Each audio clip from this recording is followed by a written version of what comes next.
Celle-là. Bonjour tout le monde. Ça va bien? Ah oui! Quelle belle énergie. On va commencer. Alors, si vous voulez prendre votre place, et puis on va commencer tout de suite. Moi, je m'appelle Carole Freinet-Gagné. Je viens du Manitoba. Alors, Chantal, c'est mon amie. Et puis, mais on va se revoir cet après-midi aussi dans un atelier sur les référents culturels. Mais en ce moment, j'ai l'honneur et le plaisir de vous présenter notre prochain invité, notre conférencier. C'est M. Brian Miles. Alors, Brian Miles est détenteur d'un baccalauréat et d'une maîtrise en communication de l'UQAM. De 1994 à 2015, il a assuré la couverture des affaires municipales, policières et judiciaires au Devoir. Brian Miles est également un collaborateur de longue date au magazine L'Actualité. De l'an 2000 à 2015, il a exercé les fonctions de chargé de cours à l'École des médias de l'UQAM, tout en menant de front sa carrière de journaliste.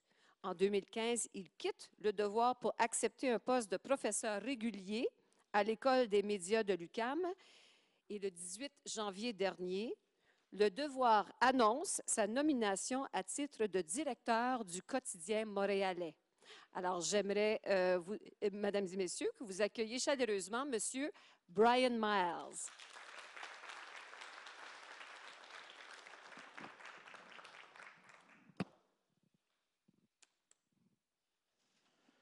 Bonjour tout le monde.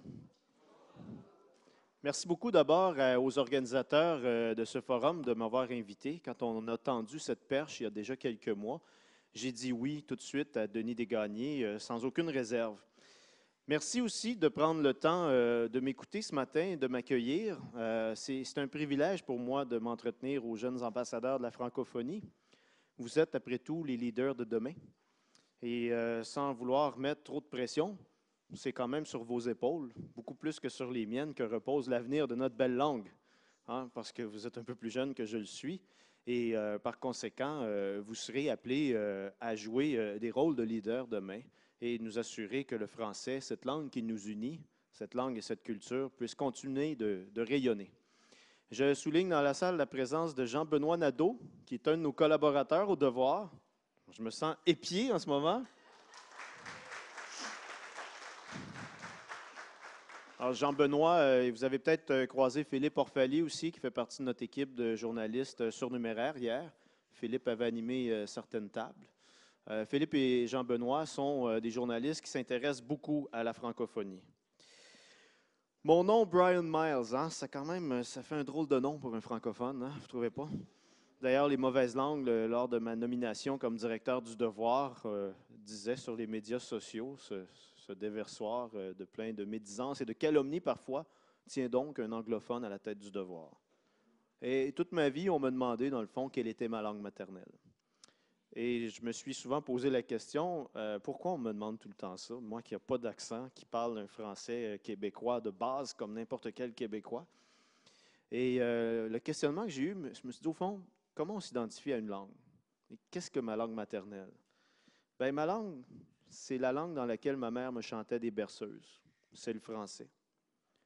Ma langue, c'est celle dans laquelle j'ai prononcé mes premiers mots. Et c'est le français. Ma langue, c'est celle que j'enseigne à mes filles. C'est le français. Ma langue, c'est celle que j'utilise tous les jours, celle qui me fait grandir, vivre et rêver. Et c'est le français. Ce nom-là, Brian Miles, en fait, c'est de descendance irlandaise. Et mon grand-père, lui, était un pur anglophone de Montréal, un gars de Griffintown, quartier populaire de Montréal, où les Irlandais ont résidé en grand nombre au début du siècle. Et avant sa mort, il m'avait dit quelque chose de très beau.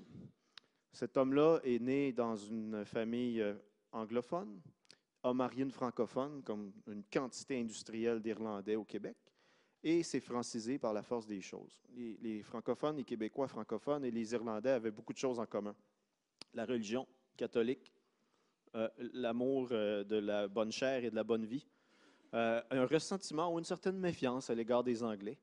Et finalement, il y a eu un métissage extraordinaire entre les francophones et les Irlandais. Et plusieurs descendants irlandais aujourd'hui sont des francophones tout à fait pure laine. Et mon grand-père me disait, c'est drôle, quand j'étais petit, je rêvais en anglais. Et depuis que j'ai marié ta grand-mère et que j'ai fait ma vie à Trois-Rivières, euh, pendant toute ma vie adulte, finalement, j'ai rêvé en français. Mais il dit là, c'est drôle, il dit récemment, j'ai recommencé à rêver en anglais. Et il est mort la semaine suivante. Sa vie avait fait un cercle complet de l'anglais au français en revenant à l'anglais. C'était un hybride culturel. Alors, de là vient le nom de Brian Miles. Et c'est drôle, mais j'ai fait des recherches récemment et j'ai réalisé finalement que les Miles, c'était des milles français, des Normands, qui sont partis en 1066, d'abord pour l'Angleterre, ensuite pour l'Irlande, et évidemment la famille avec les grandes migrations, la famine de 1846 en Irlande, ben, il y a eu une vague d'immigration au Canada. Je n'en fais pas une manie, par contre, du français. Je ne suis pas un monomaniaque, hein, et je suis tout aussi émerveillé et fasciné par la culture américaine, ses cinéastes, ses romanciers. Pour moi, Ernest Hemingway, Le vieil homme et la mer, reste encore un des plus grands accomplissements de la littérature, qu'on le lise en traduction française ou même américaine. Et notre nation, la nation québécoise, elle est prospère, mais elle prospère aussi à l'ombre d'un géant. Il y a présentement 8 millions de Québécois. 83% d'entre eux parlent le français comme langue maternelle. Et ces 8 millions de Québécois francophones, ou un peu moins, sont à l'ombre d'un géant américain, canadien. Une mer, que vous n'êtes pas sans le savoir, de plus de 380 millions d'anglophones. Alors, c'est une nation qui a toujours eu ce sentiment ou cette conscience qu'elle devait résister, mais la nation québécoise moderne aussi ne peut pas faire abstraction d'une ouverture sur le monde, d'une sorte d'internationalisation de ses rapports et de liens de solidarité, de fraternité entre les francophones, qu'ils viennent du Canada, des États-Unis, des Amériques et ailleurs dans le monde.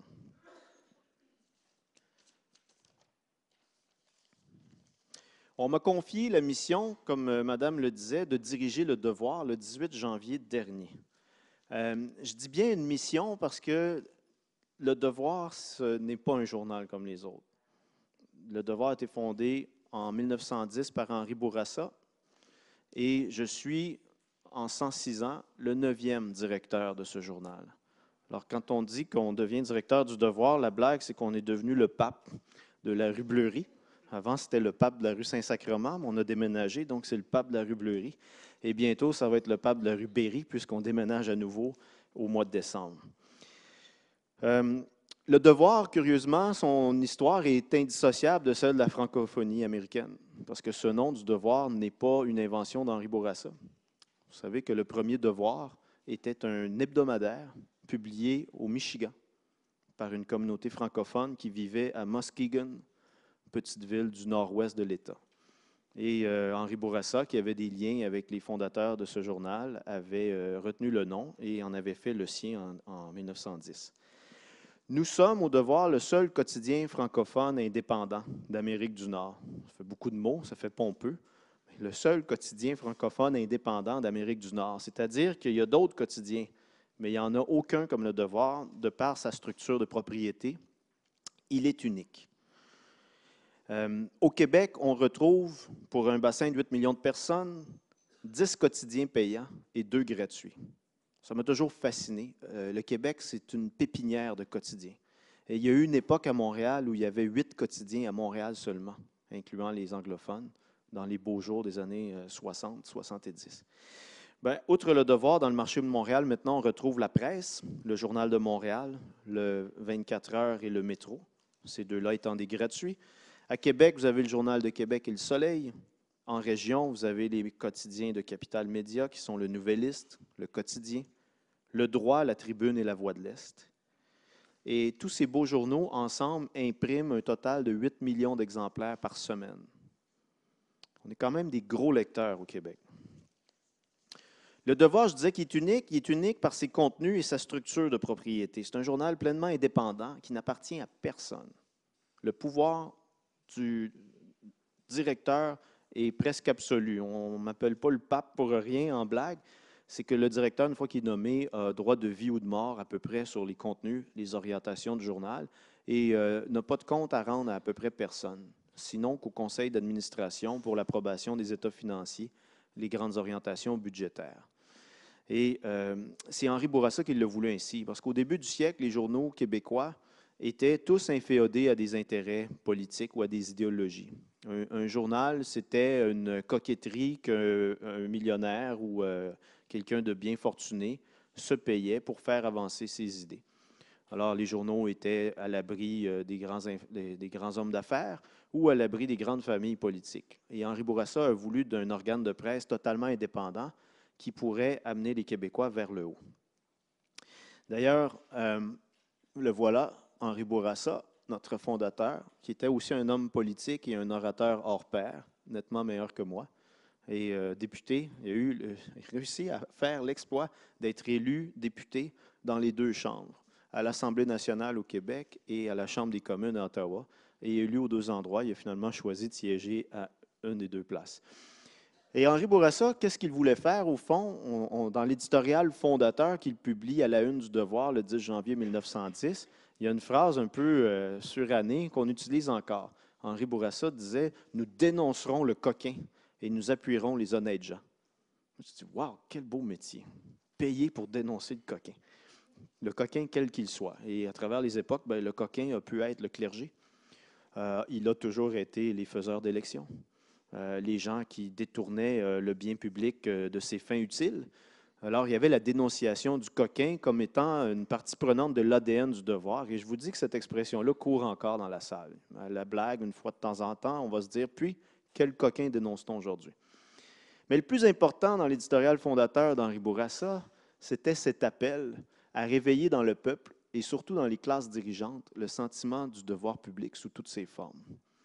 Et la structure de propriété, la pleine indépendance du devoir et cette mission qu'il se donne d'accompagner le Québec vers le haut, c'est ce qui fait que le Devoir n'est pas un journal comme les autres et ne le sera jamais. C'est un journal qui, de tous les temps, a accompagné les Québécois dans leur émancipation. Cette émancipation, qu'elle soit politique, culturelle, sociale, économique. C'est dans le Devoir que les premières charges à fond de train, comme l'omniprésence de l'Église catholique dans la vie des Québécois, ont été faites. Il y avait un frère, Jean-Paul Desbiens, qui a signé des chroniques, Les insolences d'un frère un tel, du frère un tel. Et on a remis en question le monopole du clergé sur la vie des Québécois. C'est dans le Devoir. Le Devoir a été de facto l'opposition officielle à l'Union nationale de Maurice Duplessis, à une époque où les journaux n'avaient pas beaucoup d'indépendance. Et à un tel point que les journalistes du Devoir se présentaient aux conférences de presse de Maurice Duplessis, qui est un ancien premier ministre qui a régné sur le Québec avec une main de fer. Et les journalistes du Devoir se faisaient expulser de la conférence. Le Devoir a été un des journaux, le journal qui a enquêté le plus sur le problème de l'infiltration du crime organisé dans la construction dans les années 60. Jean-Pierre Charbonneau, qui était un député et président de l'Assemblée nationale, avait fait une vaste enquête dont il a tiré un livre, La filière canadienne. Et Jean-Pierre Charbonneau, pour ce travail, a été victime d'une tentative de meurtre en pleine salle de rédaction du Devoir. C'était un grand combattant pour l'assainissement des mœurs et quelqu'un qui a osé dénoncer la mafia à une époque où personne ou très peu de gens osaient dire publiquement qu'il y avait une influence mafieuse dans les affaires publiques. Bref, de tous les temps, le Devoir a choisi ses combats et les a menés avec des petits moyens, mais avec combativité et une certaine pugnacité. C'est un journal qui est nationaliste et il a évolué avec le Québec. Henri Bourassa voulait défendre les Canadiens français à l'origine et il voulait qu'ils trouvent une meilleure entente dans la Confédération canadienne. Et au fil du temps, le Devoir a migré, accompagné les Québécois dans leur éveil. C'est un journal qui a appelé les Québécois à voter tantôt pour des partis fédéralistes et tantôt pour des partis souverainistes. Et il a fait, ce journal, le chemin que les Québécois ont fait jusqu'à la tenue de 2 référendums, celui de 80 et celui de 1995, qui s'est soldé par une très, très courte défaite. Mais un journal nationaliste aujourd'hui, en 2016, alors que le mouvement souverainiste cherche encore ses repères, qu'est-ce que ça peut bien être? Bien, c'est un journal qui ne fait pas de la dimension politique du nationalisme sa seule préoccupation. et c'est ce que j'ai voulu faire en devenant directeur, c'est de réaffirmer qu'être nationaliste aujourd'hui, en 2016, c'est aussi s'intéresser durablement à des questions dites sociales, notamment l'intégration, parce que le Québec a besoin d'un apport migratoire important pour relever les défis du futur. C'est s'intéresser à l'éducation plus qu'une fois par année dans des débats. C'est de mettre une emphase énorme sur ces questions-là. Pour moi, un journal nationaliste aujourd'hui, et le devoir d'aujourd'hui, ne peut pas accepter qu'il y ait un total d'1 million d'analphabètes au Québec. 1 million d'analphabètes au Québec. Des gens qui ne possèdent pas les clés pour comprendre le monde dans lequel ils vivent. Des gens qui sont privés du plein accès à la beauté du français. 1 million sur 8 millions de population totale, ça me paraît inacceptable. Ça me donne le vertige d'y penser. Et comme directeur, je veux faire de ce chantier une des priorités. Être nationaliste aussi, ce n'est pas accepter que le Québec ait le plus haut taux de décrochage scolaire parmi les provinces canadiennes. Et ça aussi, c'est quand même incompréhensible parce que l'éducation est publique ici. L'éducation, c'est une dépense de l'ordre de 22 milliards de dollars par année au Québec, sur un budget de 103 milliards. Alors, il faudrait m'expliquer comment on réussit à faire autant d'analphabètes et à produire des taux de décrochage aussi alarmants quand on a des sommes, quand on est une société que l'on dit riche également. Alors, j'ai voulu faire du devoir aussi un observateur honnête, rigoureux, lucide et incisif du débat social. Ce n'est pas qu'il ne l'était pas avant ma nomination. Je n'ai pas cette prétention-là de vous dire que j'ai réinventé le monde.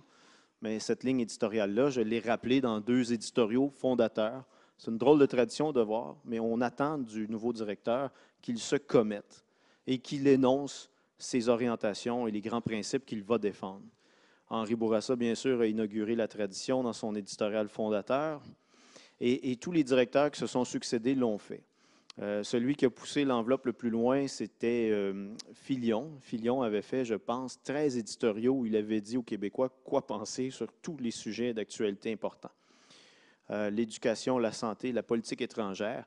Et quand il est arrivé aux affaires religieuses, il a dit, pour toute question religieuse, le devoir s'en remet à la doctrine de l'Église catholique. Alors, le devoir avait sous-traité sa ligne éditoriale en matière de religion au clergé. On est en 1953, bien sûr, ce qui nous montre qu'on a parcouru beaucoup de chemin au Québec depuis un demi-siècle. Mais le devoir, c'est aussi un acteur de changement social. Et quand je vous dis que la francophonie, l'intégration, l'éducation, ce sont des priorités, ça veut dire que ça va se refléter dans les choix de couverture des prochaines années aussi. On va se saisir à bras-le-corps de ces chantiers-là. C'est ce qu'on veut faire du devoir, c'est des extraits de mon éditorial fondateur. Pour moi, c'est un journal qui valorise et encourage la recherche de l'excellence, non seulement en son sein, mais aussi au sein de la société québécoise. Et de tous les combats, s'il en est un auquel on ne renoncera jamais, sous peine de renier nos origines, mais c'est celui pour la défense du fait français en Amérique du Nord.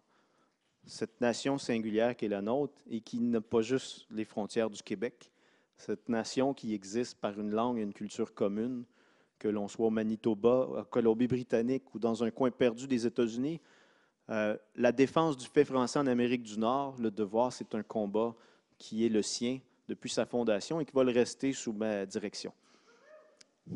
Merci, vous pouvez applaudir.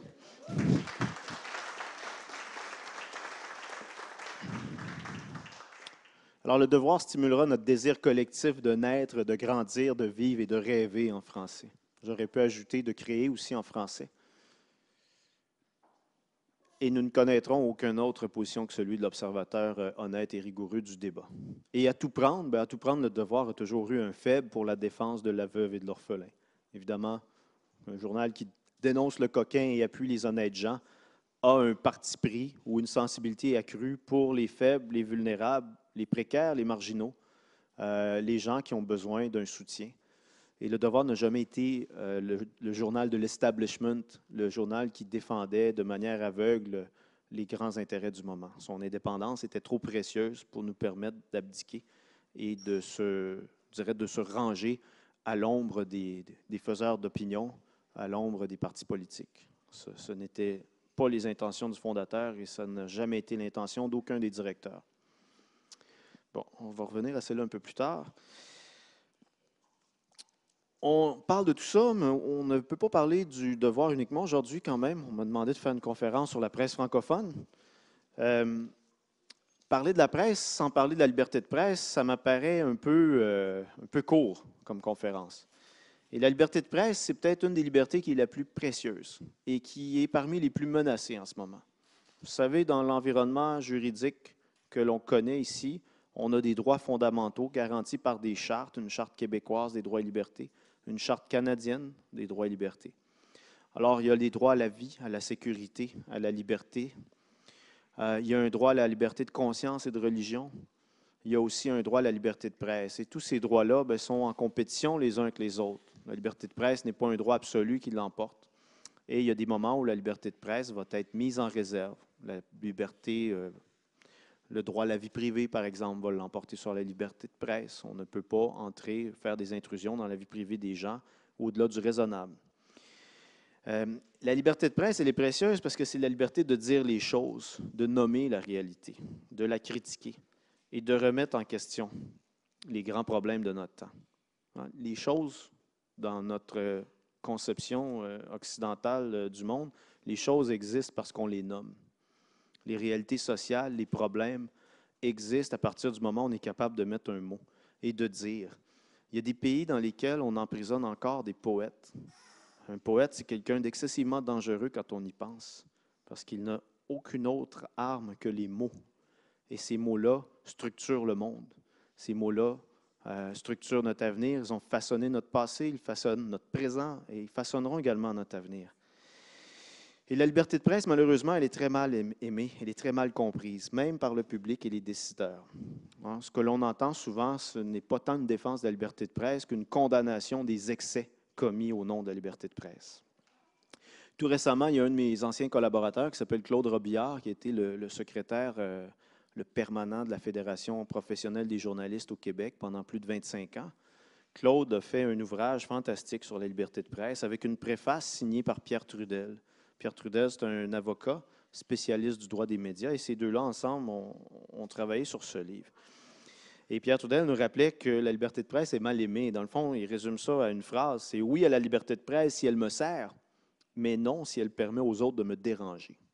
Or, la liberté de presse, ce n'est pas ça. La liberté de presse, c'est aussi la possibilité que quelqu'un dise des choses désagréables que l'on ne veut pas entendre.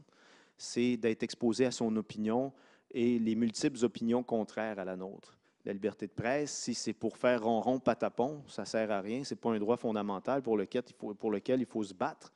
La liberté de presse, c'est la liberté de provoquer, de choquer, de bousculer, de déranger. Ça englobe tous ces droits. Évidemment qu'elle n'est pas absolue. Les tribunaux supérieurs nous ont rappelé à plusieurs époques qu'on ne pouvait pas tout faire et tout dire au nom de la liberté de presse. On ne peut pas calomnier, on ne peut pas injurier. Et il y a eu une grande évolution dans les médias pendant un siècle. Si vous relisez dans des archives les médias, les journaux jaunes du début du siècle, vous allez voir que c'est plus facile de trouver des propos qui n'étaient pas diffamatoires que d'identifier les propos qui l'étaient. Ces journaux étaient des machines à règlement de compte entre partis et pouvoirs interposés. Et le combat pour la liberté de presse, il n'est jamais gagné. Et c'est à la société civile en général à faire ce combat-là et à être capable d'accepter le principe. On voit en ce moment des atteintes très graves à la liberté de presse, des reculs très prononcés, et ces reculs se produisent souvent dans les universités elles-mêmes, où on ne veut pas être exposé à des idées qui choquent. Dans des grands campus américains, on interdit à des étudiants blancs de parler des questions de minorité raciale parce qu'ils ne peuvent pas parler, disent-ils, disent les critiques, d'une expérience sensible qu'ils n'ont pas connue. Alors, ça nous enferme dans une série de petits ghettos. Les femmes parleront du féminisme, les minorités raciales, les minorités ethniques parleront des questions de profilage. Et que restera-t-il pour les autres? Bien, ils parleront de ce qu'ils connaissent. Donc, finalement, les autres devront se taire et écouter. Alors, ce n'est pas une société de débat, c'est une société qui s'enferme dans des compartiments. Et on ne se parle plus, on ne dialogue plus dans un système comme ça. Alors, c'est super important pour moi de vous communiquer ce message-là. Il y a l'impression qu'on a, nous, comme journalistes, comme méditeurs, c'est qu'on se bat souvent très seul pour faire avancer et défendre la liberté de presse. Et cette liberté-là vous profite à tous. Ce n'est pas une liberté de presse qui est là pour les barons de la presse. Hein, avec la démocratisation des moyens de communication, avec Facebook, les médias sociaux, Twitter, Instagram et j'en passe, tout le monde aujourd'hui peut devenir un producteur de contenu. Tout le monde peut utiliser les médias sociaux numériques comme un mégaphone pour décupler un message que vous allez porter sur la place publique. Alors, la liberté qu'on peut exercer, nous, comme journalistes et comme médias, ce n'est pas notre petit monopole, ce n'est pas notre apanage, elle vous appartient aussi à vous. Et pourquoi c'est important? Bien, j'ai été président de la Fédération professionnelle des journalistes pendant 4 ans. J'ai fait des études là-dedans, je l'ai enseigné.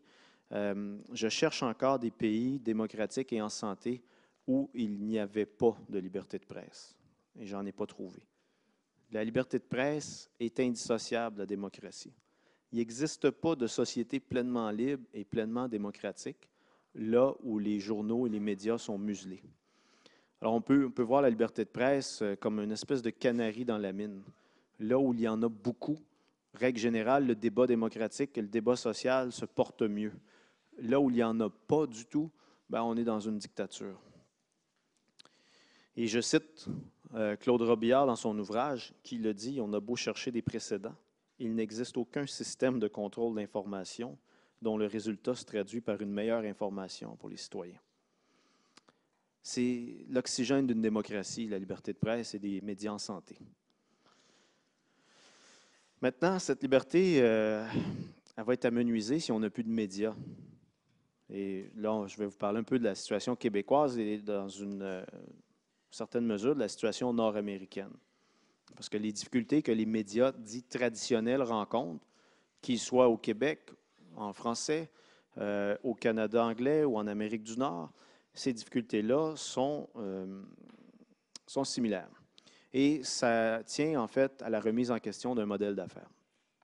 Personnellement, j'adore les blogueurs, les journalistes citoyens, les journaux communautaires.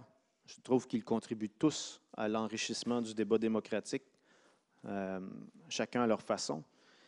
Mais quand on regarde l'histoire des 50 dernières années, 50-60 ans, alors que les médias ont fait un chemin vers la professionnalisation, où on a essayé de valoriser la recherche de l'équité, de la rigueur dans le traitement de l'information, où les journalistes sont vraiment devenus une classe à part entière de professionnels, sans avoir un titre professionnel, bien, on a réussi à produire quelque chose d'important. Si on regarde les quotidiens, ça a été les producteurs de contenu, c'est les quotidiens qui ont donné le ton, qui ont donné l'agenda social et politique pendant des années. Et ces grands médias, ces grands quotidiens sont en grande difficulté. Bien sûr, on prédit la mort imminente des journaux depuis l'invention de la radio ou à peu près. La radio devait tuer les journaux, la télé devait tuer la radio et les journaux, le magazine devait tuer... Chaque média qui arrive doit tuer les journaux. On dirait que c'est immanquable. Nouveaux médias, les journaux vont mourir. Mais on arrive un petit peu plus proche de l'agonie que de notre émergence en ce moment. Il y a des grandes difficultés. Et ce n'est pas un problème de qualité de l'information. Comme je vous disais, la qualité de l'information, elle est au rendez-vous.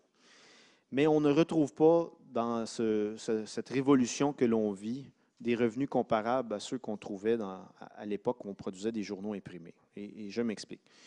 Dans l'ancien temps où il y avait encore des dinosaures et des journaux imprimés, les médias prospéraient parce qu'ils vendaient des abonnements, ils vendaient leur journal pas très cher et le gros des revenus venait de la publicité. C'est la publicité, au fond, qui permettait à des salles de rédaction de fonctionner. Et on avait créé ce que l'on appelle le mur de Chine, une indépendance totale entre les intérêts publicitaires et commerciaux d'un journal ou des journaux, et le contenu éditorial. On s'assurait que la politique d'information, que les personnes en place produisent des journaux non pas en fonction de la publicité, mais en fonction de la pertinence des contenus. Alors, la publicité n'avait pas un droit de regard sur le contenu. Le mur de Chine était parfois très épais dans certaines publications. Je sais qu'au Devoir, c'était plus un mur de béton qu'un mur de Chine. Ailleurs, bien, il y a eu des époques où, effectivement, le mur était un petit peu plus mince. Mais ce modèle a permis aux médias de masse de survivre et de prospérer. Maintenant, la révolution numérique est fantastique, mais le passage d'une culture analogique à une culture numérique a entraîné des profonds manques à gagner pour les médias traditionnels. Les études les plus intéressantes qui ont été faites là-dessus nous démontrent que pour chaque dollar de publicité ou de revenus que l'on trouve dans l'univers du numérique, on peut imaginer qu'on en a perdu 7 à l'imprimer. Alors, faites le calcul, ce n'est pas une façon de rentabiliser l'information, de payer des gens pour faire l'information. Parce que l'idée de tout ça, du moins dans les journaux qui valorisent la qualité, ce n'est pas d'engranger des profits puis que je puisse m'acheter une Mercedes à la fin de l'année.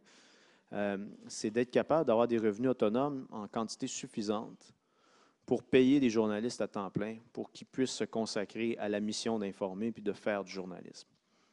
Le but, c'est ça. Au devoir, là, quand on fait nos frais, l'équilibre à la fin de l'année, on est content. On se contente de peu. Mais le but pour nous, c'est de mettre l'essentiel des ressources chez les journalistes, chez les équipes qui vont faire la collecte d'informations, le traitement, l'analyse, le commentaire. Alors, voilà pourquoi c'est important d'avoir un peu de revenus. Mais la culture numérique fait en sorte qu'on est privé de ces revenus-là. Selon les pays, selon qu'on soit au Québec, dans le reste du Canada, aux États-Unis, on a eu des baisses de revenus de 25 à 60 % à peu près. 25 à 60 % sur une dizaine d'années. Et oui, wow. J'ai quelques graphiques que je vais vous montrer, là. Mais cette situation est très particulière. Et vous allez voir aussi qu'il y en a des revenus publicitaires. Mais c'est juste que ce ne sont plus les médias traditionnels qui sont les capteurs de la richesse. Qui capte la richesse publicitaire qui existe en ce moment? Facebook, Google et compagnie. Les grands groupes, les grands agrégateurs de contenu, des multinationales qui sont pas, qui ont en fait, on les dit basées aux États-Unis dans la Silicon Valley, mais elles ont peu d'attaches territoriales. Ce sont des producteurs de contenus mondiaux. C'est d'excellents capteurs de richesse. Et de la publicité en numérique, il y en a énormément. C'est un marché qui a monté à 60 milliards de dollars US l'an dernier aux États-Unis. Au Québec, ce marché-là de la publicité numérique a dépassé pour la première fois cette année la publicité traditionnelle imprimée. On parle d'une assiette globale de 700 millions de dollars. Mais qui nous échappe à nous, les traditionnels, et qui s'en va directement chez ces grands agrégateurs qui ont développé finalement de puissants moteurs de recherche et de puissants algorithmes qui finalement leur permettent d'avoir les régies publicitaires les plus performantes de l'histoire de l'humanité. Cette réalité-là nous a forcé à faire une démarche assez unique récemment au Québec. Pendant des années, les patrons de presse, les syndicats, les journalistes se sont coltaillés, des fois publiquement, des fois en cachette, sur l'idée que l'État devrait intervenir pour soutenir la presse. Hein, c'est un vieux débat. Plusieurs pays dans le monde soutiennent la presse, les journaux ou les médias. Mais on a tout le temps été très allergiques ici au Québec parce qu'on disait qu'il fallait tenir l'État à distance. Mais tout récemment, le principal syndicat de journalistes, qui est la Fédération nationale des communications, des patrons de presse, dont moi-même, Martin Cochon de Capital Média, quelques autres au sein d'Hebdo-Québec et de Transcontinental, on est tombé d'accord, et ça c'est rare, des patrons, des journalistes, des syndiqués qui tombent d'accord sur l'idée que l'État devrait soutenir la presse. On n'avait pas vu ça en 30 ans ici. Et grosso modo, ce que l'on demande, je passe celle-là rapidement, puisqu'on l'a déjà vu, ce sont une série de mesures qui nous permettraient d'avoir un peu d'oxygène. Des crédits d'impôt, des subventions sur la masse salariale, parce qu'on emploie des gens, on les fait travailler, on fait vivre des individus et des familles. Des crédits d'impôt et des subventions pour un développement numérique, pour faire des plateformes, des multiples plateformes. Des exemptions à la taxe sur le recyclage, une exemption de la TVQ et une politique éthique de placement publicitaire. On a un quasi-consensus sur ces questions. Et ce que l'on demande, ce n'est pas vraiment une mise sous perfusion étatique. On sait que l'aide résiduelle permanente de l'État en France n'a pas donné les résultats escomptés. Les médias ont été un peu, je ne saurais pas dire le mot paresseux, mais ça a retardé l'innovation. Et les médias français n'ont pas été très, très rapides sur le virage numérique, hormis quelques exceptions. Alors nous, ce qu'on demande, c'est des mesures transitoires d'une durée approximative de 5 ans qui nous permettraient de poursuivre le virage numérique. Ça, c'est le grand défi d'un quotidien comme Le Devoir. L'aide directe ou indirecte à la presse, elle existe. Ce n'est pas unique. Et là, c'est l'aide per capita. Au Canada, Québec, vous voyez qu'au Canada, au Québec, on donne moins de 4 $ par habitant pour soutenir les médias. Les États-Unis, champions du non-interventionnisme étatique et de la libre concurrence, soutiennent plus les médias, soutiennent plus la presse que le Québec ou le Canada. Ça m'a étonné énormément. Et plus on avance, plus on voit que le soutien étatique est important, les champions étant les Finlandais à 93 $ per capita. Ces données-là provenaient d'une firme, MCE Conseil, qui avait accompagné la FNC dans ces démarches. Vous savez qu'on paie une taxe sur le recyclage au Québec. Les journaux sont les produits parmi les plus récupérés, les plus recyclés. Contrairement à ce qu'on peut penser, leur empreinte écologique n'est pas si grande. C'est un produit parfaitement biodégradable et on paye malgré tout une taxe pour recycler nos journaux. Et plus le bassin de journaux imprimés diminue, plus le fardeau est grand sur les joueurs restants. Alors, cette taxe-là, au Devoir, coûtait 6 000 $ par année en 2010. Elle nous coûte maintenant 55 000 $ par année. Vous avez peut-être entendu parler de la Presse Plus, qui est une application tablette prodigieuse. C'est peut-être l'application tablette la plus performante en Amérique du Nord. Je ne devrais pas vous dire ça, mais je suis capable de reconnaître les faits. Forcément, quand on investit autant, on réussit à avoir un produit. Mais la presse, en diminuant son empreinte papier, en abandonnant l'édition imprimée la semaine, a créé un fardeau supplémentaire pour les autres joueurs. Alors moi, je m'attends à une augmentation de ma facture de recyclage cette année, résultat des stratégies d'affaires de la presse. Et une politique de placement publicitaire éthique, ça voudrait dire que le gouvernement place sa publicité dans les médias dits nationaux ou québécois avant de les envoyer sur Google, Facebook et compagnie. Ça, c'est l'évolution des ventes publicitaires gouvernementales pour Le Devoir. On voit que c'est des revenus décroissants constamment. C'est fâchant parce que, au fond, le gouvernement prend l'argent des taxes et impôts qu'on transforme en budget de placement publicitaire et ensuite on prend ces budgets puis on les envoie ailleurs. Et pourtant, on a des fenêtres numériques, nous aussi. Le Devoir, ce n'est pas juste un journal imprimé. Le Devoir, c'est le premier site web parmi les médias d'information au Québec. On a été les premiers à lancer un site web qui est vu par 1,7 million de visiteurs uniques par mois. Le Devoir a une tablette, qui est quand même une tablette intéressante. Et Le Devoir, bientôt, aura une application mobile. Alors, on en a des formats numériques. On ne comprend pas qu'on ne réussisse pas à obtenir une juste part du marché publicitaire.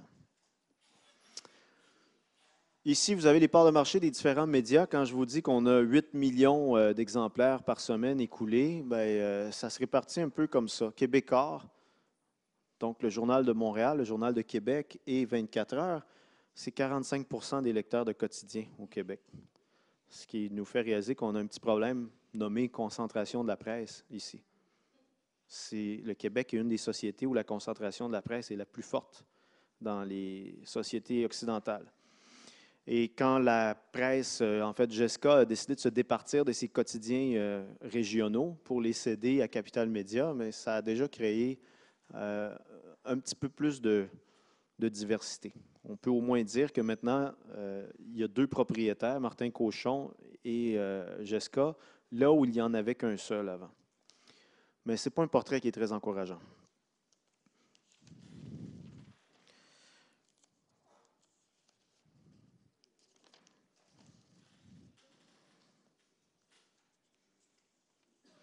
Et l'aide à la presse, je termine là-dessus rapidement, elle existe ailleurs. Ouais. Le cinéma au Québec, la littérature, la production télévisuelle, il n'y a pas une forme d'expression artistique au Québec qui n'est pas abonnée aux subventions ou aux crédits d'impôt. Et ça n'a pas rendu la production moins critique pour autant. Alors nous, ce qu'on dit, c'est qu'il y a moyen d'être capable de soutenir davantage les médias et à plus forte raison les quotidiens, sans qu'on abdique de notre indépendance.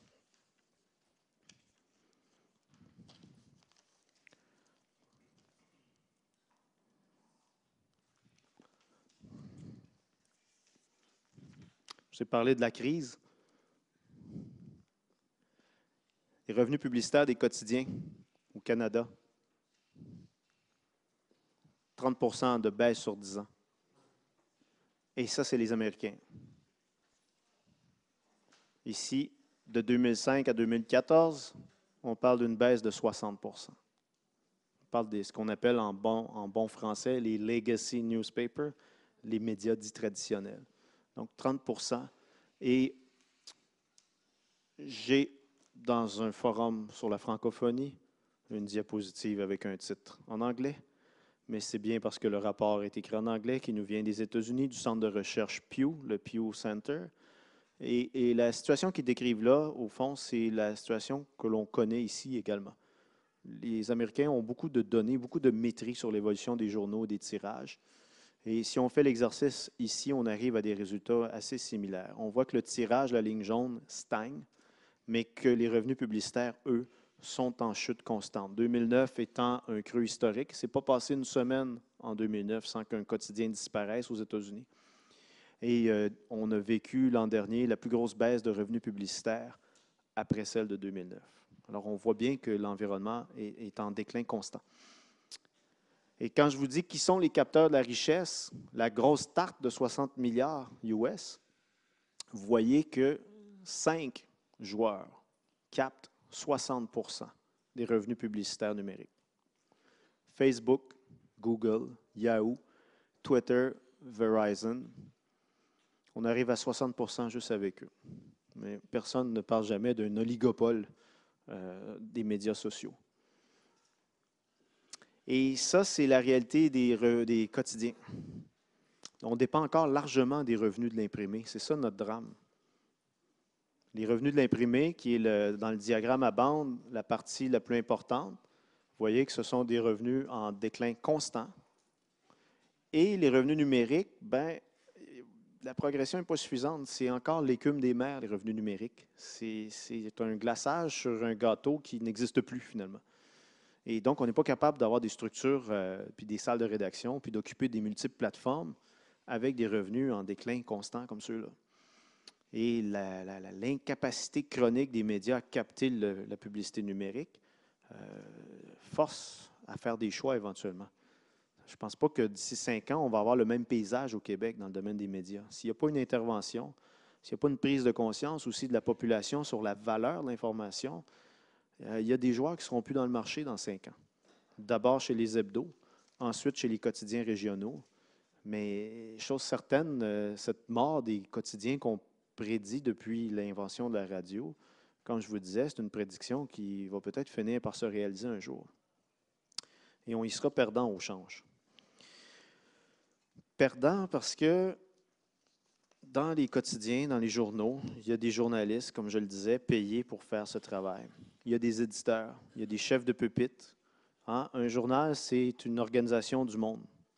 On offre à des lecteurs des choix et on essaie d'orienter leur attention, bien sûr en fonction de leurs intérêts personnels, mais aussi en fonction de ce qui nous apparaît important de savoir quand on vit dans une société démocratique. En ce moment, le Devoir fait quelque chose d'assez substantiel autour de l'aide médicale à mourir. On a fait des séries sur des gens qui bénéficient de l'aide médicale à mourir. On a retenu ou à tout le moins exploré les statistiques en la matière. On a analysé la conduite des médecins des différents hôpitaux. Où l'aide médicale à mourir est-elle disponible? Comment est-elle administrée? Est-ce qu'il y a des résistances? Repose-t-elle sur des convictions profondes? Ou est-ce qu'il y a un empêchement systémique? Et ça, c'est important. C'est une réforme qui a fait un quasi-consensus au Québec. Ce n'est pas aussi populaire puis agréable que des vidéos de chats mignons, comme on en trouve en quantité industrielle sur les réseaux sociaux. Mais le propre du Devoir, c'est de laisser de côté les chats mignons et d'essayer d'organiser un peu le monde pour que les gens puissent faire leur rôle de citoyen d'une démocratie. Faire des citoyens informés qui pourront prendre des décisions éclairées. Et en ce moment, avec l'effondrement de cette forme de médias, de cette forme unique, je dirais, de communication que sont les grands journaux, on perd un peu ça. Quand vous utilisez votre fil Facebook comme principale source d'information, vous avez abdiqué des choix éditoriaux à un algorithme. Et cet algorithme va faire les choix maintenant, non pas en fonction des médias ou des journalistes que vous pourriez suivre sur votre fil, mais en fonction de ce que vos amis et votre famille vont vous partager. La directive a changé très récemment chez Facebook. Avant, on privilégiait beaucoup le contenu des médias. Et les médias avaient un espoir de trouver un peu d'oxygène puis un peu d'espace sur Facebook. Et là, ce qu'on constate, c'est que finalement, ce qui compte, c'est les amis, c'est le partage d'un ami à l'autre. C'est bien parce que ça crée des communautés d'intérêt très spécifiques. Hein? Pourquoi m'informer sur l'aide médicale à mourir si je m'intéresse exclusivement au soccer et à la à l'Euro? On peut se poser la question. Mais le résultat de ça, c'est vous enfermer dans ce que l'on appelle des bulles de filtre.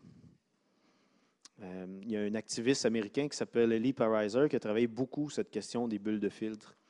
Et ce qu'il constate, c'est qu'au fond, les algorithmes sur ces grands réseaux sociaux-là renforcent un peu ou accentuent davantage les choix que vous pouvez faire, les choix que vous pouvez, qui vous semblent peut-être parfois anecdotiques ou triviaux, mais les algorithmes vont renforcer ce choix-là.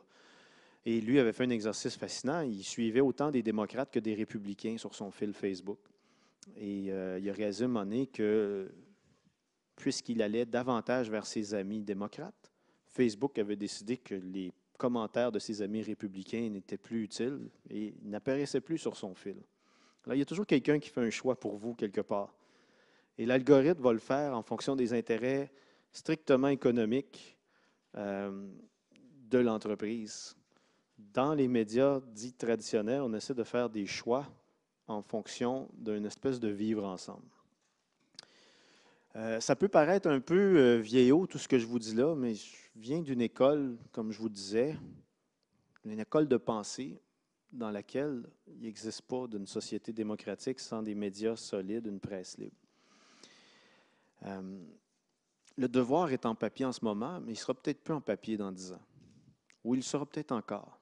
Notre force à nous, c'est nos lecteurs. Nos lecteurs payent le produit, payent cher d'ailleurs pour avoir le devoir. Et quand on rencontre nos lecteurs, on constate très vite que c'est une affaire de cœur et de conviction pour eux, le devoir. Ils vont payer le devoir jusqu'à leur mort s'il faut. Ils aiment profondément ce journal. Mais en même temps, on sait très bien que les nouvelles générations ne vont pas consulter un journal papier. D'ailleurs, il y avait des chiffres assez désolants dans notre propre devoir ce matin. On avait une étude qui avait été réalisée auprès de jeunes Américains, encore une fois, qui disait finalement que les journaux papier, c'était une source d'information pour 5% des 18 à 29 ans. Je peux comprendre qui veut lire un journal en papier de nos jours quand on peut l'avoir sur son téléphone. Et même chez les générations un peu plus vieilles, l'information papier, c'était en déclin constant. Et aujourd'hui, quand on demande aux gens s'ils s'informent, ils vont vous dire 1/3 environ sur mes applications web, applications mobiles, et l'autre tiers par les réseaux sociaux. Et donc, il faut concurrencer avec cette nouvelle réalité. Il faut essayer de s'adapter, survivre dans cette réalité-là qui n'est pas simple, qui n'est pas facile. Et on sait très bien que l'avenir repose sur le mobile. C'est pour ça, au devoir, qu'on veut faire une application mobile, on veut la mettre en marché dès l'automne. Le problème qu'on a, c'est qu'on a créé une culture de la gratuité, la révolution numérique, plein de potentiel. On a juste oublié que le contenu avait une valeur. Et quand on demande aux gens, êtes-vous prêts à payer pour de l'information, ils vont nous dire merci, mais non merci. Les gens sont prêts à payer maintenant pour l'achat de la tablette, du téléphone, la connexion Internet, les sorties. Et quand on arrive aux producteurs de contenu, les journalistes qui veulent essayer de vendre l'information, bien, votre génération, notamment, a vécu, grandi dans un univers où c'est gratuit. Ça ne coûte rien. Mais j'ai le regret de vous dire que ça a un prix, cette affaire-là. Mes journalistes ne travaillent pas pour des peanuts. Ils gagnent leur vie avec ça. C'est des passionnés. Ils sont allés à l'école longtemps. C'est des cerveaux sur deux pattes, des bibliothèques ambulantes. Et je dis ça pas par chauvinisme, mais c'est comme ça à la presse aussi, c'est comme ça dans d'autres médias. Être journaliste, c'est appartenir à une catégorie distinctive de professionnels. Et à un moment donné, il va falloir qu'on prenne conscience collectivement que cette information-là a une valeur. et que si on ne réussit pas à trouver un nouveau modèle d'affaires, ces producteurs de contenu que sont les médias traditionnels vont disparaître. Bien sûr, le Devoir pourra survivre comme marque, mais si le Devoir n'a plus les moyens d'avoir son application, son web, etc., et de payer des journalistes, on deviendrait quoi au fond? On deviendrait une petite icône, un dé, qu'on verra apparaître sur votre fil Facebook de temps à autre? Est-ce que l'avenir des médias traditionnels, c'est de devenir des producteurs de contenu parmi tant d'autres, pas plus important ni moins important que le simple citoyen qui envoie son contenu lui-même? Et c'est une réflexion qui nous traverse l'esprit en ce moment à tous dans l'industrie. De quoi va être fait notre avenir?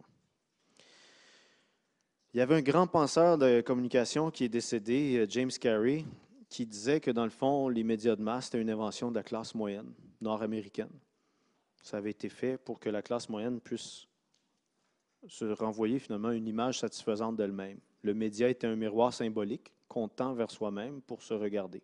Se regarder avec nos torts, nos travers, avec nos dysfonctions, avec nos succès et nos insuccès. Et il prophétisait que les médias de masse, les journaux, disparaîtraient avec l'érosion graduelle de la classe moyenne. Les journaux comme un miroir symbolique, c'est très vrai. Un journal, un média existe parce qu'il a un public. Et c'est ce qui a fait la survie du Devoir au fil des ans, au fil des décennies, c'est qu'on existait pour quelqu'un. Et ce quelqu'un voulait nous lire.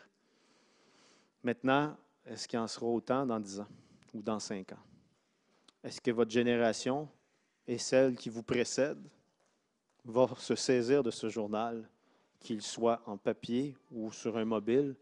Est-ce que j'aurai affaire dans 4-5 ans à une génération qui va se promener avec son téléphone et qui lira son Devoir sur le mobile? Ou j'aurai affaire à une génération pour qui Facebook, Twitter, Instagram, mon ami, ma mère, le voisin d'à côté, tout ça est du pareil au même. Et je vous dis que comme citoyen, si vous ne vous informez pas davantage, si vous ne réussissez pas à aller chercher une information de qualité, ben vous allez être perdant au change. Et socialement, on va tous être perdants au change. Une culture qui s'en va vers l'ignorance ne créera pas des institutions démocratiques très fortes à long terme. Et au final, on en souffrira tous. J'ai longuement parlé, je crois. Et je me rends compte qu'il reste une demi-heure pour les questions. Alors, je m'arrête sans plus tarder pour prendre des questions.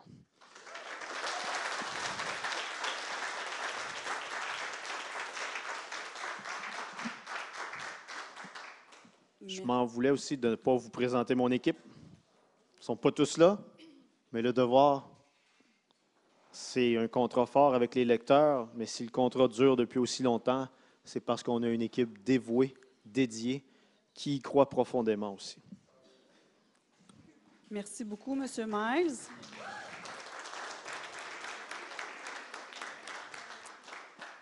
Je voudrais répéter nos règles de fonctionnement pour la période des questions.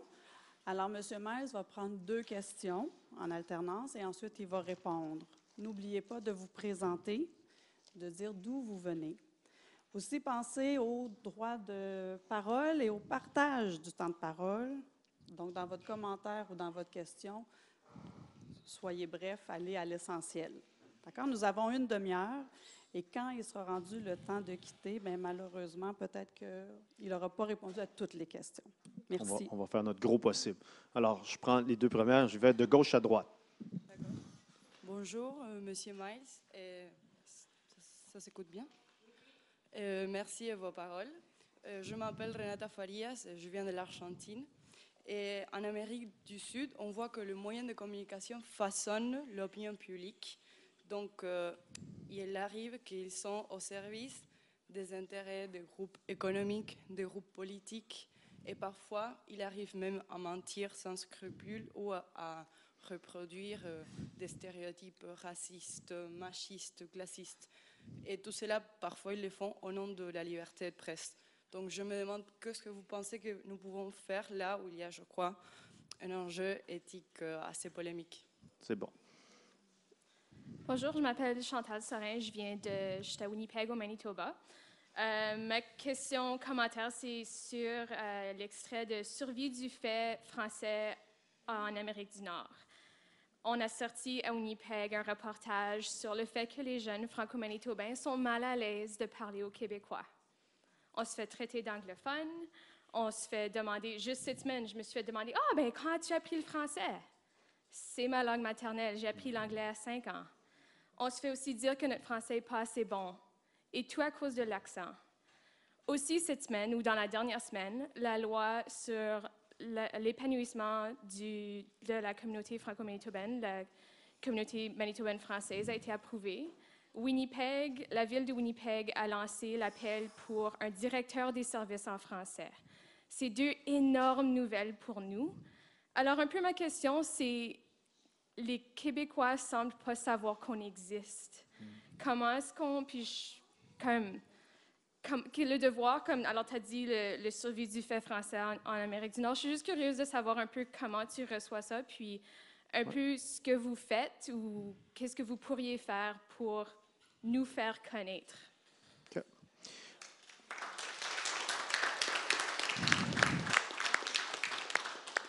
En réponse à ta question, évidemment, quand on a un système politique qui met des freins, des obstacles à la liberté de presse, on se retrouve parfois avec des médias qui sont sous influence ou un contrôle partiel ou total par l'État. Il n'y a pas de recette miracle, mais pour réussir à avoir un débat public fort et vigoureux, il faut une multiplicité de voix. Alors, il faut être en mesure de critiquer. Il faut avoir des instruments et une liberté de critiquer les médias que l'on estime stéréotypés, biaisés, soumis à des influences indues. C'est une chose, il faut être capable de les critiquer sans subir de représailles, mais il faut ensuite avoir un système qui permet à des voix discordantes d'émerger. Et la beauté d'une démocratie, c'est d'avoir des médias en santé, d'avoir des médias qui vont être positionnés au centre de l'échiquier, à droite, à gauche, et au final, un citoyen va pouvoir se faire une tête, une idée, en consultant de multiples sources. Et c'est ce qu'il faut encourager. Il faut éviter la concentration de la presse. Il faut encourager la multiplicité, la diversité des voix. Il faut qu'il y ait une possibilité de critiquer les médias. Si ces conditions-là ne sont pas réunies, bien, les indicateurs sont un peu au rouge sur le tableau de bord. Mais c'est un vaste programme. C'est un programme social. Et aujourd'hui, bien, c'est plus facile que jamais de faire un média d'information. Ça prend une connexion Internet, un portable, et on y est. On trouve ces communautés de lecteurs ensuite. Pour ce qui est des francophones, bien, finalement, on a l'impression des fois qu'une même langue nous sépare. Il y a peut-être un long contentieux entre les Québécois francophones et les francophones hors Québec. Quand le mouvement souverainiste s'est donné une structure, il a choisi de s'intéresser à la réalité québécoise. Et il y a eu une cassure nette dans les rapports entre les francophones au Québec et hors Québec, c'est clair. Qu'est-ce qu'on peut faire? Qu'est-ce que je peux faire? Moi, comme directeur du Devoir, j'ai dit que c'était une préoccupation. Autant que possible, j'encourage les journalistes à faire la couverture de la francophonie. Philippe Orphalie, quand on peut le déployer sur le terrain, on le fait. Quand il y a des événements ou des rendez-vous importants pour la francophonie, on les couvre.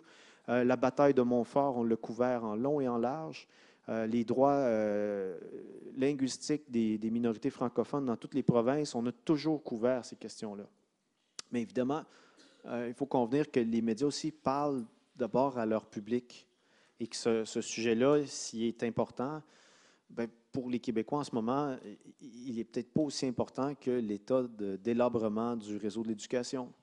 Alors, il y a aussi, les gens en région se plaignent de la même chose aussi. Ils vont nous dire que c'est tout pour Montréal, rien pour les régions. Il y a une partie de ça qui est insoluble finalement. Mais ce que je peux vous promettre, c'est qu'on ne vous oubliera pas et que dans la mesure de nos moyens, on va vous couvrir.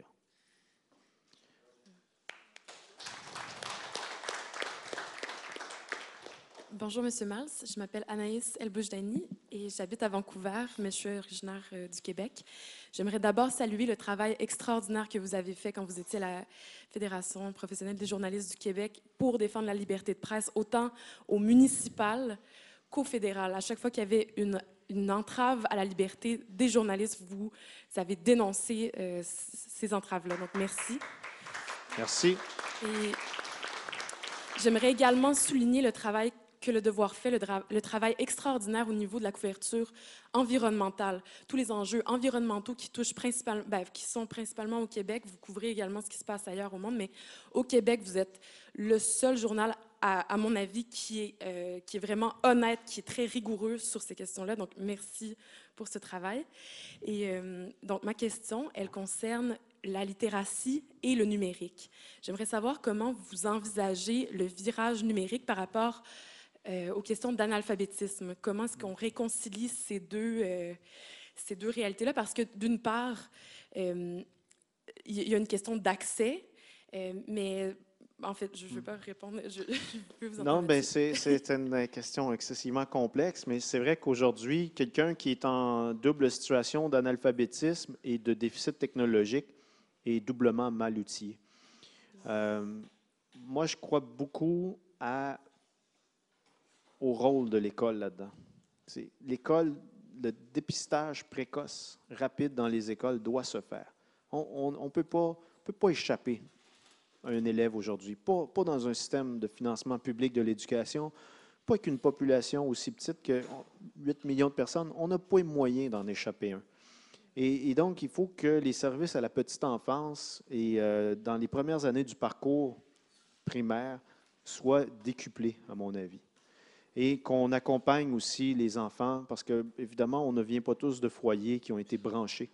Hein. On peut avoir un enfant dont les parents ne sont pas familiers avec les nouvelles technologies, qui n'auront pas un ordinateur à la maison. Ça existe encore, ça.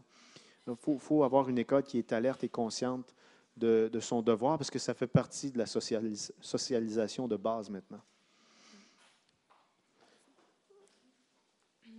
Bonjour, Monsieur Miles. Je m'appelle Evelyn Johnson. Je suis américaine et hondurienne par naissance. Ma question, c'est à Honduras, il y a un phénomène qui les personnes qui travaillent dans la presse sont tuées. Et leur sécurité, c'est très important pour nous. J'habite maintenant à Caroline du Nord et à Durham. Comment est-ce que je peux travailler comme New York Times, Boston Globe, les plus presse connus aux États-Unis pour protéger la sécurité de tous qui travaillent dans la presse et aussi les personnes autour de presse, de télévision, photographes, newspaper, tout ça, toutes les personnes qui travaillent dans le moyen de communication. Je pense qu'il faut regarder d'abord du côté des ONG qui s'occupent du droit de la défense des journalistes. Frapper directement à la porte d'un grand média, New York Times ou Globe ou autre, pour les sensibiliser à cette question-là. Si vous n'arrivez pas avec une trame factuelle, des données, des histoires, entre guillemets, vous n'aurez pas beaucoup de chances de les interpeller, d'autant plus que les médias, les journalistes américains vont se soucier d'abord de la liberté de presse chez eux, pour leurs journalistes, au même titre que les journalistes québécois se soucient d'abord de leur liberté à eux. Mais il y a des ONG, il y en a plusieurs, et c'est une implication dans ces groupes-là qui permet de faire avancer la cause. Parce que aussi dans le quotidien, les journalistes ne sont pas tout le temps les mieux placés pour faire ces défenses-là. Ils sont pris dans la production jusqu'au cou. Et ça prend un effort et un mouvement de la société civile pour y arriver.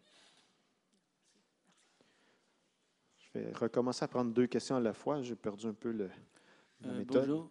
Bonjour. Je m'appelle Isaiah, je viens du Maine aux États-Unis et je veux savoir si vous pensez que la raison pour laquelle le Québec possède un grand nombre de journaux est liée à son histoire, aux efforts de garder la langue française et peut-être un désir de s'exprimer afin de ne pas perdre cette identité francophone et québécoise. Bonjour, moi c'est Diego du Guatemala. Donc, je voulais vous poser une question par rapport aux médias indépendants. Donc, étant donné que chez moi, la plupart des médias, soit journaux ou des médias en général, sont au service des politiciens, comme on vient de dire, et ce sont eux qui le financent. Alors, le rôle de médias indépendants devient de plus en plus important pour vraiment offrir du journalisme qui ne soit pas au service des politiciens. Alors, que peut-on faire pour permettre de réduire les limitations de médias indépendants afin qu'il existe vraiment une communication de la vérité, qu'il n'y ait pas tellement de limitations pour eux? D'accord. Oui, forcément, la langue, c'est quelque chose qui nous a donné une industrie unique ici. on peut le regarder du point de vue des médias de masse. Il y a eu plusieurs quotidiens francophones parce qu'on voulait se voir exister dans notre langue. La notion du média comme un miroir symbolique trouve sa pleine application là-dedans. Mais on peut faire l'équation avec les artistes. Le Québec a généré des hommes de théâtre, des femmes de théâtre, des comédiens, comédiennes, une œuvre littéraire riche. C'est le propre des petites nations comme la nôtre, petite en démographie, non pas petite en réussite, de se doter peut-être de plus de fenêtres et il y a un facteur protecteur là-dedans. C'est drôle, on est à l'ombre d'un géant, on voit ça comme une menace, mais ça nous a forcé aussi à se structurer, à se donner des médias, une industrie culturelle forte et solide pour pouvoir exister dans notre langue. À ta question, je dirais qu'il faut regarder l'exemple de Mediapart. Edoui Plenel, un ancien du Monde, a fondé Mediapart en France. C'est ce qu'on appelle un média de positionnement pur. Il ne dépend pas de la publicité, mais que des abonnements. Et Mediapart va traiter de tous les scandales importants de corruption, de proximité entre les gens d'affaires et les politiciens en France. C'est devenu une référence incontournable, mais il a choisi une niche très, très pointue, le journalisme d'enquête, le journalisme d'intérêt public. Et il a dit d'entrée de jeu, je ne dépendrai jamais de la publicité parce que je ne serai pas pris en otage par les intérêts financiers. Je vais dépendre de mon public. Et le contrat social tient parce que les gens sont prêts à payer cher pour un abonnement à Mediapart. Alors, la question, elle est simple à résoudre et elle est complexe. C'est qu'il faut lancer un média indépendant qui est supporté par le public et qui n'est pas soumis à des pressions d'ordre commercial ou financier.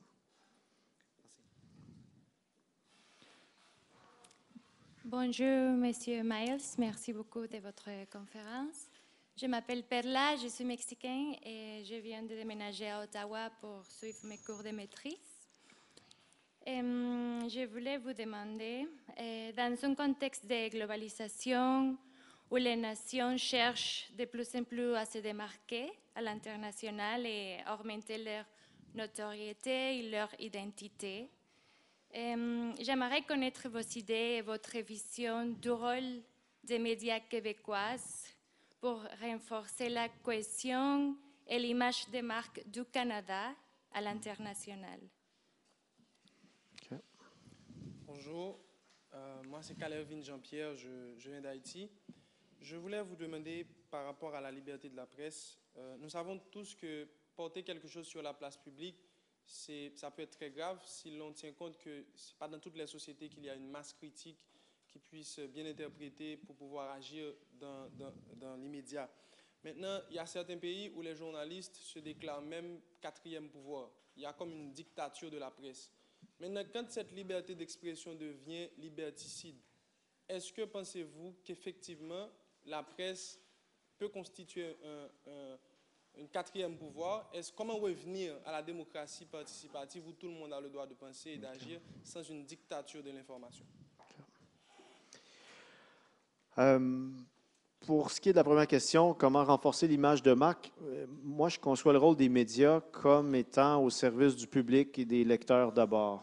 Et donc, renforcer l'image de marque, que ce soit celle du Québec, du Canada ou de tout autre pays, me paraît que c'est un peu loin de mon rôle. Mon rôle, c'est d'informer mes lecteurs et de leur donner une information rigoureuse, vérifiée, analytique, critique, et de les amener à mieux comprendre le monde dans lequel ils vivent, leur monde immédiat, le monde international aussi. J'aimerais bien diversifier l'offre en couverture internationale au devoir, mais je ne m'arrêterai pas à dire que puis-je faire pour faire rayonner ou mettre sur la carte le Québec ou le Canada. C'est pas notre rôle comme journaliste de faire ça, à mon avis. Pour ce qui est de la liberté de presse, quatrième pouvoir, on dit des médias qu'ils sont le quatrième pouvoir ou le chien de garde de la démocratie parce que après le pouvoir exécutif, législatif ou judiciaire, quand ces trois pouvoirs-là n'ont pas réussi à vider un problème, à faire le tour d'une question préoccupante, c'est souvent les médias qui viennent compléter le travail. Et on l'a vu au Québec avec les scandales de corruption et de collusion. Le financement politique illégal, les premiers qui ont vraiment sonné l'alarme, ce sont les journalistes au Québec. Et les journalistes ont été les instigateurs d'un vaste chantier qui a culminé par une commission d'enquête très, très importante, la commission Charbonneau. Alors, le quatrième pouvoir a son utilité. Maintenant, quand est-ce que la liberté d'expression devient un délit d'expression? Dans notre environnement, tout ça est très balisé. Il y a des lois qui nous empêchent de faire la diffamation. Un journaliste qui fait de la diffamation peut être poursuivi, condamné à verser des lourdes amendes. Le journaliste comme le média. Alors, une poursuite en diffamation, ça peut faire très mal. On peut faire fermer un média, on peut ruiner une réputation, une carrière avec ça. Il y a aussi des dispositions qui empêchent l'expression de discours haineux. Et on peut être passible de poursuites criminelles. Si on incite à la haine, si on incite au meurtre, on fait un très mauvais usage de la liberté d'expression. Alors, ces limites-là, ces balises existent. Et je dirais qu'on s'est acquitté assez bien de notre tâche globalement, du moins ici au Québec, au Canada. Il y a eu quelques dérapages, mais ces dérapages-là sont sanctionnés. Alors qu'ailleurs, des délits d'expression, les appels à la haine, n'ont jamais été sanctionnés. Et là, ça devient un problème très grave, là. On peut prendre l'exemple du génocide rwandais, où les radios, la radio des Mille Collines notamment, a été un incubateur des tensions raciales qui ont culminé par un génocide. Et quand je défends la liberté d'expression, je ne défends pas le droit au discours haineux. Je veux qu'on soit clair. Et ce discours-là est réprimé déjà dans nos conventions et dans notre droit coutumier. Bonjour, je suis Sébastien de la Martinique. J'ai une question parce que vous avez parlé de chat mignon, ça m'a fait sourire. Et vous avez aussi parlé de gratuité et ça m'a fait penser aux intérêts qu'ont les gens de consulter les informations. Et justement, en fait, je me suis demandé, parce qu'en fait, en France, on a BFM TV, on a iTélé, on a LCI. Et pendant les attentats, ces chaînes-là ont passé en boucle que ça, au point que ça a mis la vie de certaines personnes qui étaient otages en danger. Et en fait, je me demandais, est-ce qu'on n'était pas entré dans une ère où on privilégiait, enfin, pas privilégié, mais premièrement, les individus sont dans une quête de futilité ou de people, parce que, bon, on voit très bien qu'on cherche beaucoup de choses futiles qui nous intéressent plus, puisque l'information vient plus vite à nous, entre guillemets. Et la question est, est-ce qu'on n'est pas rentré dans une ère comme ça, et est-ce qu'on n'est pas rentré non plus dans une ère où la sensation passe avant l'information? Oui. Bonjour, je m'appelle Jeff, je suis des États-Unis. En fait, je rêvais, ou je peux même dire je rêve toujours d'être journaliste à la télé pour une grande entreprise américaine. Mais récemment, j'hésite parce qu'aux States, c'est un peu difficile d'être un journaliste noir, spécialement dans ces moments actuels où il y a tellement de tensions entre les races. Il y a toujours à faire la balance entre la culture blanche et la culture noire. Donc, je vais vous lancer un petit défi. Comment peut-on garder notre intégrité et authenticité dans des milieux journalistiques où nous sommes minoritaires?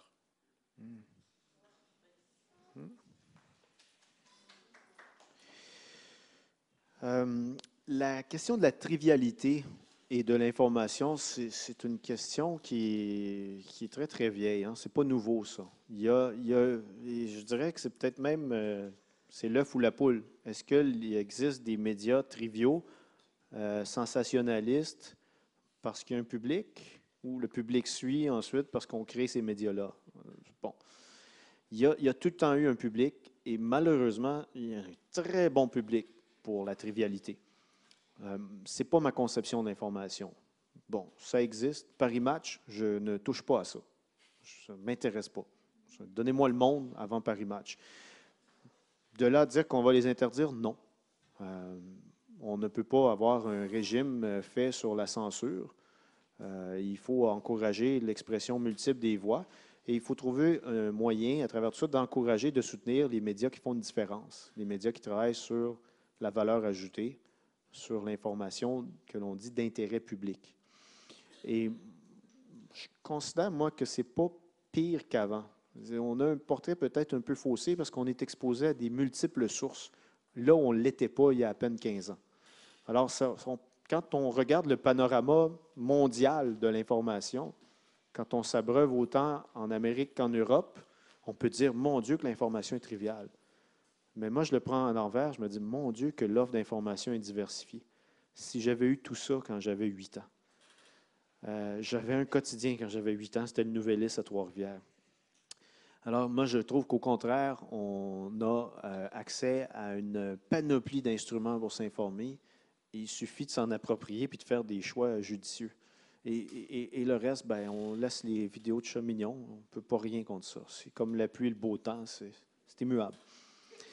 La question d'être journaliste en situation minoritaire, n'étant pas moi-même membre d'une minorité, je n'ai jamais ressenti qu'est-ce que ça pouvait être, cette pression-là.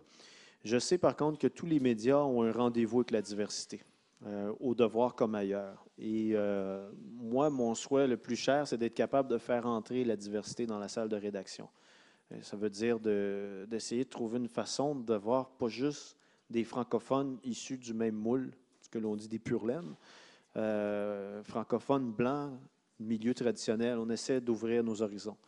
C'est jamais simple, ces questions-là, parce que pour avoir enseigné assez longtemps, je vois aussi que la diversité n'est même pas présente à l'université. Alors, une fois qu'on a une diplomation, les chances qu'il y ait une diversité sont faibles. Les chances que la diversité fasse son entrée dans les salles de rédaction est d'autant plus faible.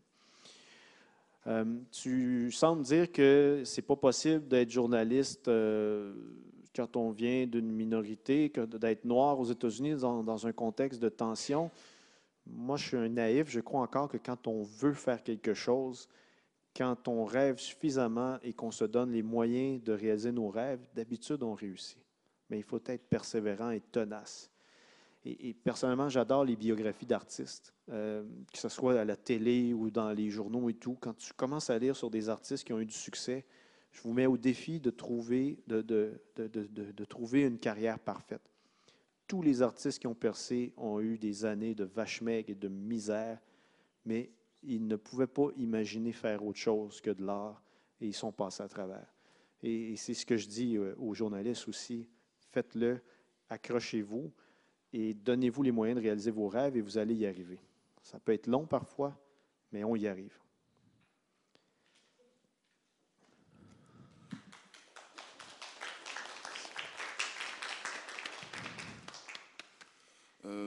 Bonjour, c'est Cédric Bertrand de la Martinique. Alors, je pense que ma question a plus ou moins trouvé une partie de sa réponse de l'échange que vous avez eu avec nous jusqu'à présent, mais je la pose quand même. Donc, simplement, que pensez-vous donc de l'éthique du journalisme et de son devoir donc de transmettre des informations sourcées, vérifiées? Je dis cela parce que lors, par exemple, du Brexit, il y a une réaction, on va dire, à chaud donc, de Juncker qui a été repris par différents médias et qui était clairement erroné. Que pensez-vous de ça? Parce qu'en fait, les journalistes et les différents donc, médias sont dans une quête, on va dire, de l'exclusivité. Donc, oui. Allez-y. Je vous remercie. Bonjour, moi je m'appelle Julio, je viens du Venezuela et l'un des problèmes de la crise vénézuélienne que l'on éprouve maintenant, c'est que les journalistes sont comme des boucs émissaires de cette crise.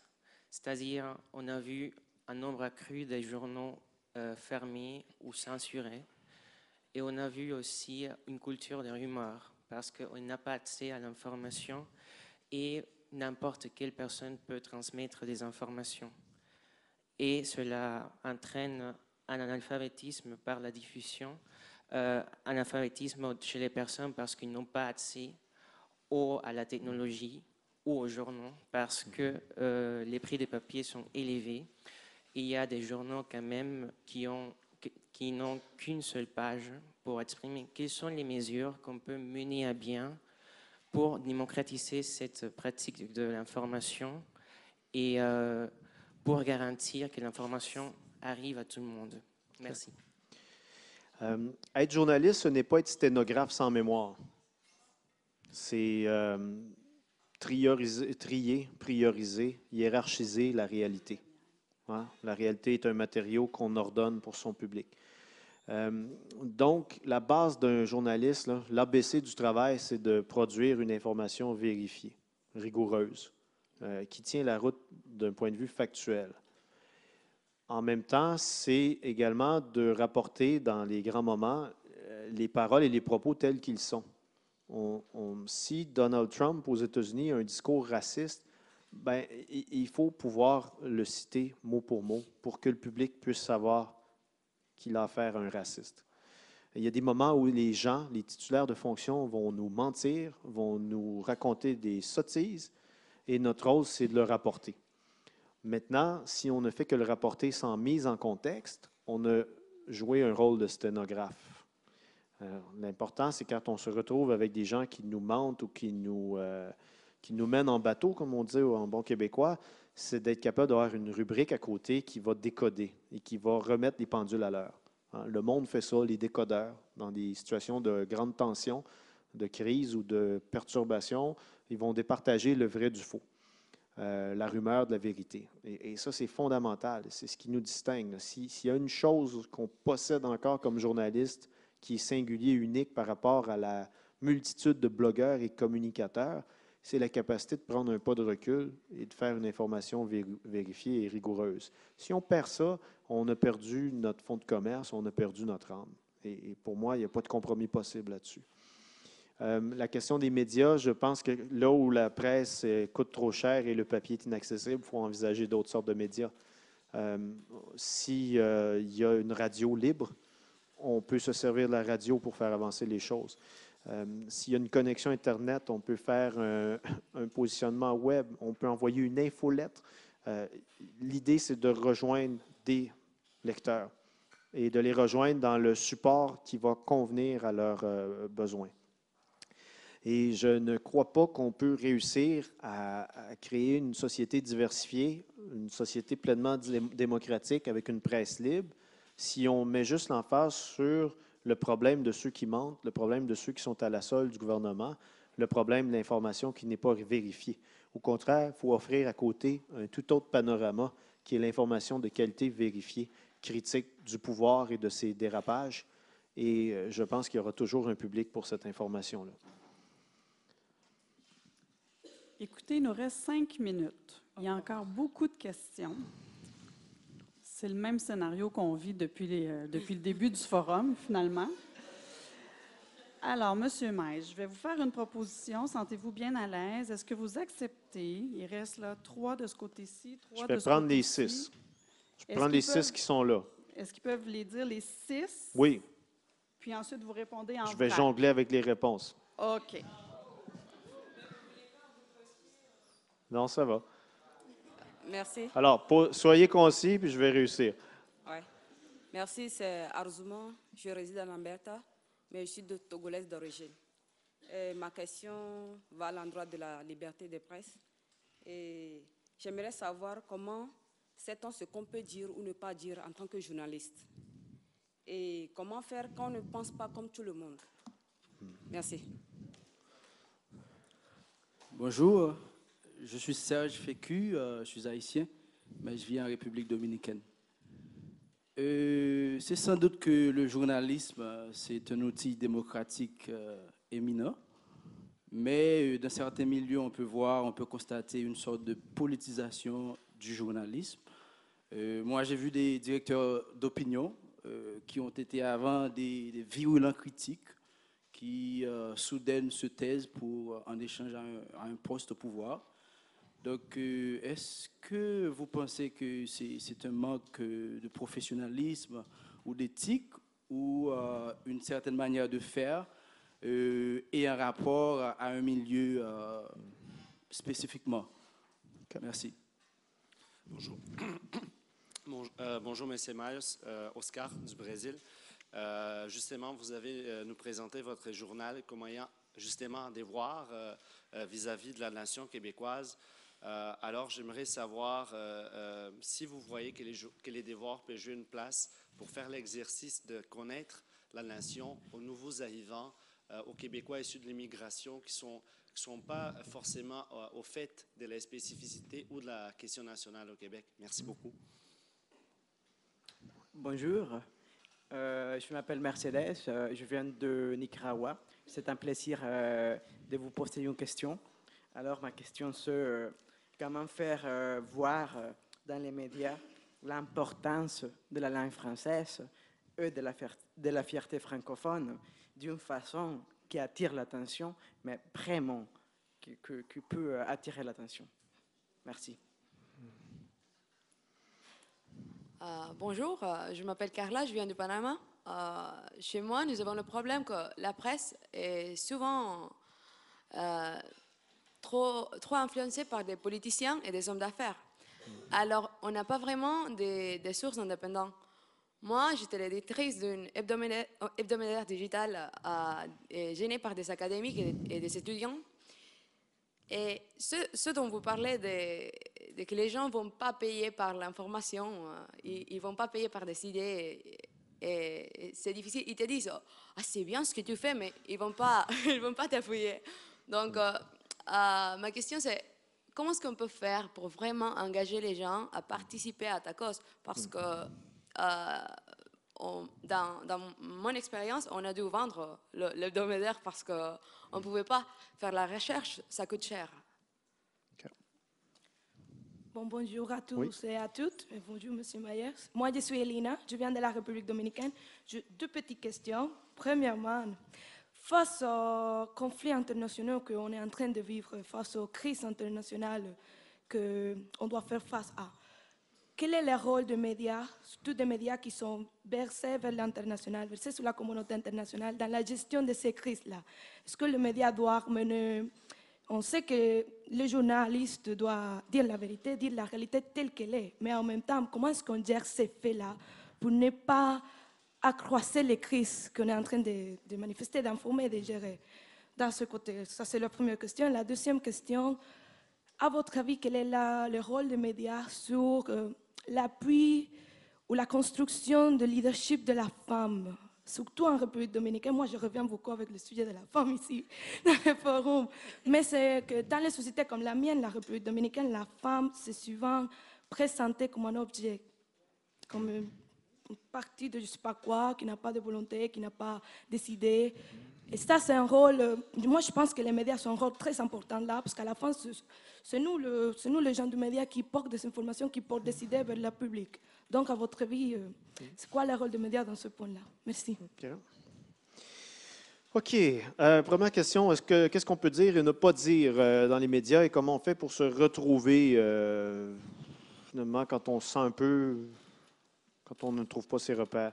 Le droit, il ne faut pas s'auto-censurer quand on travaille. Il y a déjà tellement de monde qui veulent cadrer les médias, de relationnistes qui veulent nous faire avaler des couleuvres, qui veulent encadrer notre message, restreindre la circulation d'informations.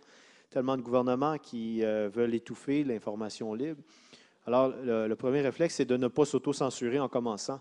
Mais par contre, de bien connaître l'environnement dans lequel on travaille, l'environnement légal. Hein. On sait très bien qu'ici, par contre, le droit à la diffamation, ce n'est pas une option. Le discours haineux n'est pas une option, et ainsi de suite. Et ensuite, bien, chaque média a sa politique d'information. On n'écrit pas de la même façon au devoir qu'à l'actualité. On ne traite pas des mêmes sujets. Et il faut être capable de s'adapter. Finalement, l'information, c'est toujours un compromis entre ce qu'on trouve comme idée qui est intéressante, nous, comme journalistes, à titre personnel, et ce que le média va juger intéressant et acceptable. On essaie de trouver l'intersection entre les deux. Et quand on ne trouve plus sa place, bien, on prend son courage en deux mains. Et si on estime que le positionnement ou le média n'existe pas comme il le devrait, on lance son propre média. Il faut avoir du courage. Question également sur proximité politique. Je vais un peu dans le désordre. Proximité politique, hommes d'affaires, journalistes et politiques. Pourquoi des journalistes vont en politique ou acceptent des postes? Le quatrième pouvoir côtoie les pouvoirs. Alors, de tout temps, les journalistes ont fait d'excellents candidats politiques. D'habitude, les journalistes, les bons du moins, s'expriment bien, sont capables de faire un message cohérent, sont connus de la population et par conséquent, ça devient comme des candidats en or pour des partis. Pierre Elliott Trudeau, premier ministre du Canada, a été journaliste. René Lévesque a été journaliste. La liste des politiciens connus qui ont d'abord été journalistes, elle est longue, et il en sera toujours ainsi. L'idée, par contre, c'est qu'un journaliste, dans l'exercice de ses fonctions, doit garder ses distances du pouvoir. La dernière chose qu'on souhaite d'un journaliste politique, c'est qu'il soit coloré de la couleur du parti qu'il préfère. Un bon journaliste, normalement, tu ne sais pas pour qui il a voté aux élections. C'est cette distance-là qu'il faut maintenir. Mais la proximité, elle est là, elle a été constante dans l'histoire. La femme, la question de la femme, nous, dans nos médias, l'équité homme-femme, c'est un thème récurrent. L'équité homme-femme est garantie dans les chartes québécoises et canadiennes. C'est un principe fondamental. On essaie de valoriser l'équité homme-femme dans les embauches. Dans notre salle de rédaction, on a un presque parfait équilibre au devoir. J'y pense quand j'embauche des gens. J'y pense dans mes postes au CA. Et les sujets, les préoccupations féministes sont reflétés constamment dans nos pages. Quand on vient de pays où la femme est considérée comme un objet, comme semblait dire Madame, et c'est le cas, j'en doute pas, il y a des quantités de pays encore où les droits de la femme sont sont inexistants. C'est crève-cœur un peu de répondre à cette question-là, parce que quand le consensus social ou l'espèce de rapport de force dans la société n'est pas là, c'est difficile pour les femmes de faire avancer quoi que ce soit. Par contre, il ne faut pas désespérer parce que les choses, des fois, évoluent plus rapidement qu'on pense. On ne parlait pas du mariage gay au Canada il y a 15 ans. Aujourd'hui, c'est une réalité. Et ceux qui font avancer leurs droits maintenant au Canada, ce sont les transgenres dont on ne parlait pas il y a 10 ans. Alors, il y a de l'espoir, mais des fois, la marche est longue. J'ai oublié 2 questions qui portaient essentiellement sur qu'est-ce qu'on fait pour monétiser l'information. Bien, il y a grosso modo les sources, c'est pas sorcier cette affaire-là. Soit que les lecteurs payent, puis on leur vend le produit. Soit que la publicité finance la publication, soit qu'on a quelque chose à côté qui nous permet de faire de l'argent. Donc, exemple, j'organise des grands événements. J'organise des concerts bénéfices et les concerts bénéfices servent à financer mon journal. J'organise des tables rondes, des panels, des débats. J'ai une régie publicitaire à côté, complètement indépendante, qui fait de la communication ou autre, une activité connexe. Et sinon, la quatrième, c'est qu'il faut trouver une fondation, des philanthropes qui soutiennent le journalisme, comme Politico aux États-Unis notamment. C'est pas sorcier. L'argent est là, elle est à quelque part. Mais qui va être prêt à payer? Puis là, ça dépend après des particularités nationales de chaque pays. La culture de philanthropie est très, très forte aux États-Unis. Au Québec, elle est anémique. Donc, j'ai le regret de dire que la question est pas simple. Mais il y a une façon. Quand l'information est bonne et qu'elle s'inscrit dans la durée, on finit par trouver une façon de rentabiliser tout ça. Après, c'est les conflits internationaux, comme qu'est-ce qu'on doit faire pour ne pas attiser les conflits, mettre de l'huile sur le feu. C'était un peu ça le sens de la question.